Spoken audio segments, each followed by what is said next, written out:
Studios today. And joining us now, Rob J. and Dr. Elayne Anthony. Good morning, folks. How are y'all? Good morning. Rob, it's been a while since I've seen you, my friend. I know, man. It's been a while since I've been in this building. Everything changed up a little bit, but it looks really, really good. Yeah, doesn't it, though? It's great. Absolutely. So I got to tell you that I enjoy working with your better half. Well, Tamika, at the Red Cross. Yeah, she told me who I was going to be talking to today. You going to be talking to Gerard? Settle down now. She does a great job, and great group out there, great organization. So we and Dr. Anthony, it's been a while since I've seen you. So yes, the pleasure. We get a chance to see each other from time to time. Yeah. I think we have the same friends. I think so. We'll run around in the same circle. A lot of good folks. So we are especially honored to have you here, Rob, because you've just recently been inducted into the SWAC Hall of Fame. Congratulations. Thank you so much. Thank you so much. That's a huge honor. I mean, that's probably the biggest honor, not probably, but it is the biggest honor I've ever had. I didn't expect it, and it still seems like it's not real, so I appreciate that. That is just so awesome. Yeah. Much deserved. Congratulations. And all right, so Dr. Anthony, what's the relationship here? You see, we're both laughing. It goes back a long, long time ago. Yeah. I met Rob. I shouldn't say how old Rob was when I met him. He was 18, and I guess I was 20. Okay. How about that? Okay. But I met him when he became a freshman at Jackson State University. Yep. I was his department head. I have been his instructor, and I think I've been his advisor. Okay. So we have kind of traveled through this journey together. Sure.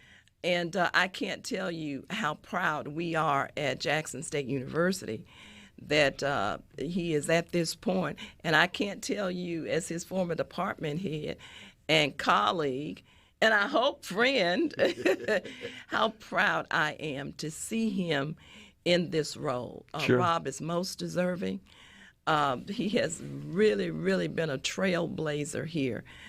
He started out right here at Super Talk, and he has gone on from here. And I guess the first place he was WJSU on campus. Am I right, Rob? Yes, ma'am. He was one of our student announcers at that particular time. So Rob has done well. Yes. And he has done internships in a lot of different places. He has had jobs all over the place. He has really promoted the SWAC. Yeah. And it was an honor for me for us to work together as colleagues before he moved on to be assistant AD for broadcast services for Jackson State University. So in a way that I'm connected with JSU TV and also WJSU on campus in a supervisory role. So we still get a chance to work together, and that was very good. I don't know whether I can tell this or not, but we had a surprise video party for Rob because I have a show on JSU TV called In Depth. And I told Rob I was going to interview him. And the first thing he said, "You're going to interview me, Doc, about sports? You do news and all the politics and all this other stuff." I said, well, that's the way I want this part of my career to be, is I'm going to do my first sports story. Awesome. But little did he know at that particular time, a lot of people would be coming in to congratulate him. Sure. That's cool. So, Rob, how long you been the voice of the Tigers there? Ooh, I've been back a while. I was, Bob Carpenter was the voice. Yeah. Excuse me. And I did the sidelines at that time. Yep. And when he passed away, it was in the 90s.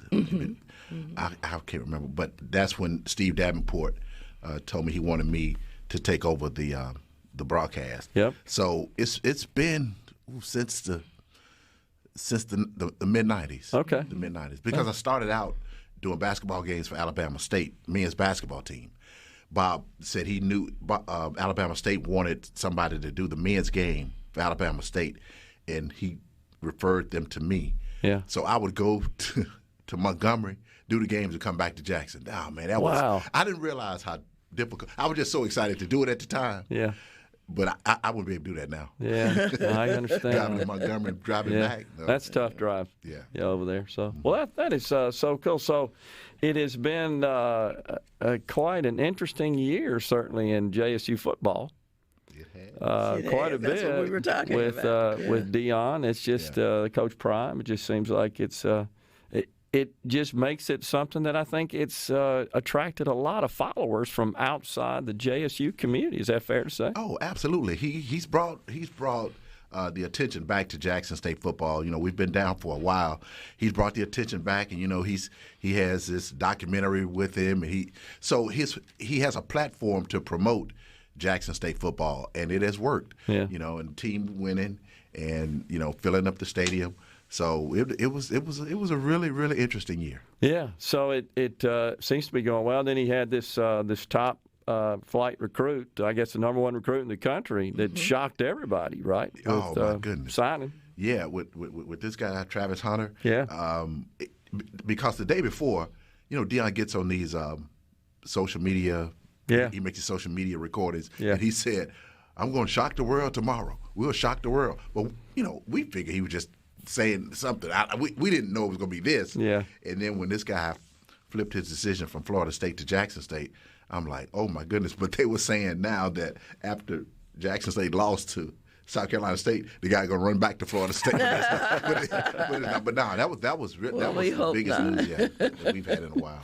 That is awesome. So, Dr. Anthony, the station, the radio and the television station and the communications department in general, I mean, this is quite an asset for Jackson State. It has been for some time. It really has, because some of our students are actually doing internships with athletics, with Rob, and even with Coach Prime and his crew.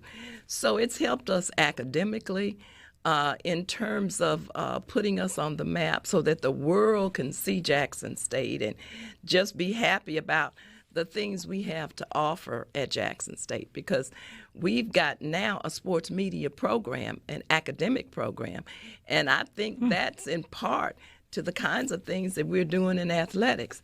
So we were able to push that type of program through, and we are one of only few HBCUs with a sports media program. So we're really, really just tickled about that. And we're getting a lot of calls from students who want to be in sports media, and some of them want to be the next Rob J as well. That's cool. So we're happy about that. And, you know, we wanted to have that program so we could give our students what they really want. It's their career, and we certainly want to give it to them. And I can tell you that from a personal consumption and experience perspective, the production quality is second to none of what comes out there. And now, so is everything located in the East Center now? Everything is located right there at the East Center. We're on the very first floor. That's what I thought. And we're going to be upgrading our set very soon, probably the 1st of January. And then hopefully we'll be going completely digital. So we're going to do a lot of remodeling. It probably won't look the same, but we're right there on the first floor. Yeah. And the good thing about it is that our students can walk out of the classroom and walk right into JSU TV. Yeah. Or they can kind of cool. go down the hall a little bit and walk into the radio station. So what we're doing is that we're teaching, but our students actually get an opportunity to practice what they preach. A lot of our students shadow Rob when he goes out to games and when he goes out to the stadium.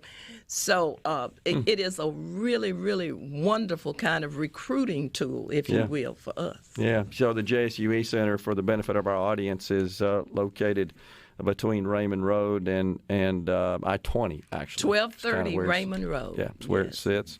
It was the All-State Regional Call Center when they built it in the 70s. In the 70s, yeah. That's so right. I wasn't sure if you were aware of my data center, actually. Yes. So in the back of exactly. Well, congratulations, Rob. It's much deserved honor there, sir. And I know you got many years of great broadcasting in front of you, and do a fantastic job. Well, thank you so much. And much. Dr. Anthony, thanks so much for you and everything you're doing out there.